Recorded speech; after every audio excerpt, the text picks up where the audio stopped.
Hello friends, जय Shri Shyam. Welcome to my new blog. तो आज गोटे नेक्स्ट डे हो गला। तो सकाल उठिक गाधी गुधा कर पूजा कली। इटा देखुन मोर बाबा को जुहार कर देउन आपण मैंने भी। तो पूजा कर सारा पर भी चालीसा भी टी पढ़सी। आटा हूँ भोगचूर। स्कूल जीवार आगु यहाँ भोगचूरी जाइला बोले कहली पहला नमक कर मुंडिया मार तापर भोग खाइबू कहली बोले मुंडिया पहला मारला तापर भोग से नहीं कर से खाएबा एबेका जीवा से स्कूल।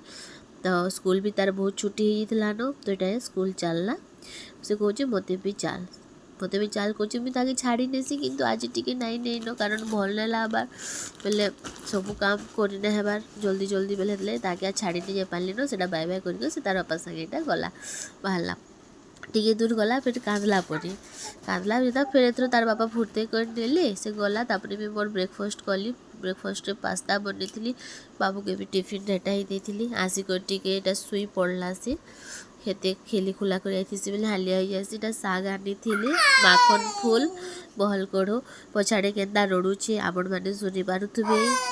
तो से गोटे पोजिशन थी फिर गोटे पोजिशन चेंज हो गला। यहाँ बहल कढ़ो के यहाँ भाजी देचे पियाज टमाटो और बड़ी देकर कचा मिर्चा देकर कर बहुत भल लगसी। यहाँ चिंत तो मिलवा जिते मिली खाइबार कथा जेहेतु यहाँ सीजन रहीटा माने मिलसी।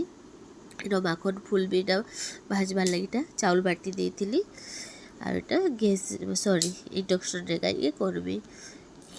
ठीक अच्छे फिर देखा गोटे नुआ वीडियो रे एतकी ही वीडियो बने पाई। Thanks for watching. जय श्री श्याम। Bye bye.